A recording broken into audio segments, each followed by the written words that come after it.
This is just a quick review of Magnus Carlsen's most recent defeat in the 9th round of the Aimchess Rapid Meltwater Champions Chess Tour, in which the Indian prodigy Gukesh defeats him with the white pieces. Now, Gukesh is the youngest player to ever defeat Magnus Carlsen since he became the world champion. He's literally half his age. So it's quite an achievement for Gukesh, especially considering that he's rated about 300 points lower than Magnus Carlsen. So Gukesh with the white pieces plays e4, and Magnus plays the French defense. It's not something that he plays often, but we have this e5 variation. This is what I like to play here, expanding in the center. And we just have a lot of opening theory for the first part of the game. All this is well known. We have this exchange on c5. Bishops come off the board. The knight goes to c5, and then bishop d3 by Gukesh. Carlsen plays queen b6. It's a good move. If you're wondering about knight takes bishop, this isn't so great, getting the knight for bishop trade, because after c takes d3, okay, you have some nice central control, but this bishop's kind of bad. If black just castles, then white can play d4. And how are you getting this bishop into the game? If you try to play b4, then knight a4, knight's going to c5. It's going to be an excellent post for the knight. And if you try to play d4 yourself as black, then knight e4, looking to hop into d6. That's a nice square, so there aren't a lot of good ways for black to proceed in this line. So it's better to play queen b6. Now white can't castle. If white tries to castle here, there's the discovered check, of course, queen.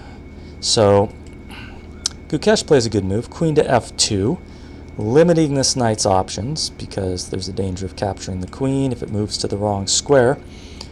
b4 by Carlsen, it's a good move. Knight to e2, and now he goes a5, so he wants to develop the bishop this way. Okay, Gukesh castles, we got bishop a6, solving the problem of developing this bishop to an active diagonal.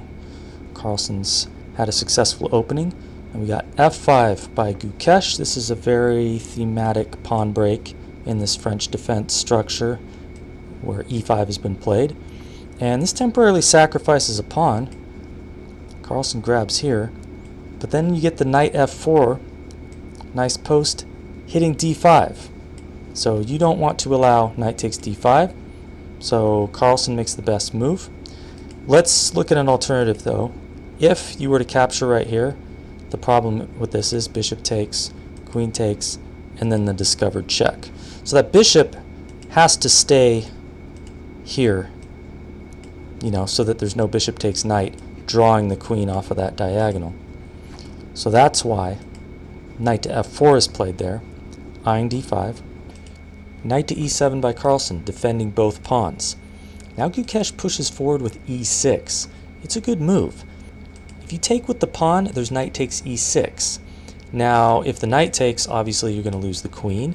And if the queen takes, you're going to lose the knight. So, what do? Well, you play f6. Carlsen chose the best move. You don't want to allow e takes f7 check, then you can't castle anymore. So f6, and then we have this interesting idea from Gukesh. He plays rook a to c1. The engine does not like this move. It says rook a to d1 is the better move. But Gukesh, his idea is to play c3, open up this file with an attack on the knight by the rook and the queen. So Carlsen just simply castles. He's not worried about this. He knows he's fine. Okay, Gukesh goes ahead with his aggressive plan, and now Carlsen gets out of this pin. Now this knight has more options where it can move. And now Gukesh plays bishop takes a6. Carlsen captures with the best piece, the rook. He wants to preserve this idea of going knight to e4, because after Gukesh takes on b4, with the discovered attack on the knight, Carlsen has foreseen that he can play knight to e4, a little in-between move, getting that knight out of danger with an attack on the queen.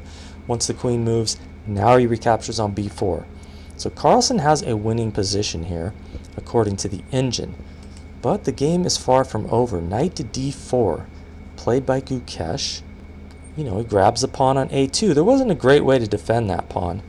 Try to defend with the rook. I mean, the simplest is just putting a rook here to a8, but it might not even be the best move. The engine likes g5, just expanding over here on the king side.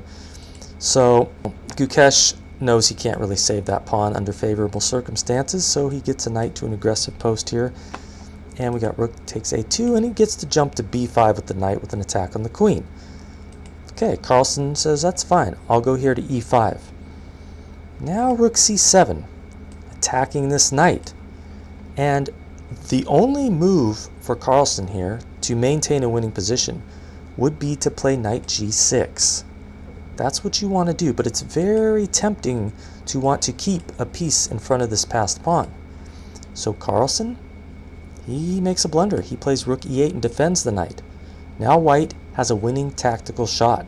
What would you play as white here? Gukesh finds the winning move, the only winning move, queen to b6. Now there are two threats. This pawn on e6 is defended by the queen. That means this knight may move, and there is not going to be any queen takes e6. So the threat is knight to d3. That would trap Carlsen's queen. The other threat is to take the knight on e7, and once the rook takes, queen d8 check wins the rook. Two threats, both cannot be met. So Carlsen chooses to save his queen. He plays knight g5, adding some attack to this pawn, so that if knight d3 is played, he can take that pawn with his queen. But this doesn't address the other threat. Rook takes e7. Carlsen realizes that recapturing with the rook is going to run into this check, so he doesn't recapture. He just plays rook e to a8, and now Gukesh has won a piece.